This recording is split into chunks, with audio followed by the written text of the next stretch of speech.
বাংলার কালচার, এই বাংলাকে কুলসিত করা হচ্ছে।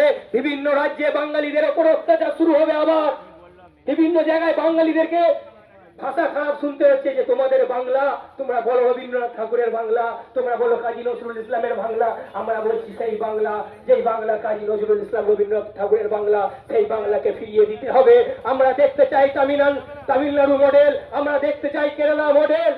যে যে রাজনৈতিক দল ক্ষমতায় আসবে তারা কোনো অত্যাচার করবে না, সংবিধান তাদেরকে বিরোধিতা করার বিরোধী দলদের অধিকার দিয়েছে, তারা এইটুকু যেন মাথা উঁচু করে আমরা বলতে চাই। তাই আজকে আমাদের দাবি 100 দিনের কাজ চালু করতে হবে।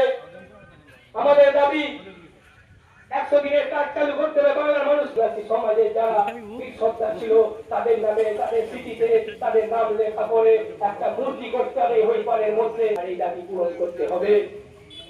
আপনারা যে আশা দিয়ে বাংলার মানুষকে ক্ষমতায় এসেছেন, সেই আশা আপনাদেরকে পূরণ করতে হবে। স্বাধীনতা সংগ্রামের বাংলা, এই বাংলা কাজী নজরুল ইসলামের বাংলা, এই বাংলা রবীন্দ্রনাথ ঠাকুরের বাংলা। এই বাংলাকে যারা কুলসিত করতে চাইবে, আবার এই বাংলায় নেতাজি সুভাষচন্দ্র বসু জন্মাবে, এই বাংলায় রবীন্দ্রনাথ ঠাকুর জন্মাবে, এই বাংলায় স্বাধীনতা সংগ্রামীরা জন্মাবে। তারা আজও জেগে আছে, ঘুমিয়ে যায়নি, ভুলবেন না আপনারা।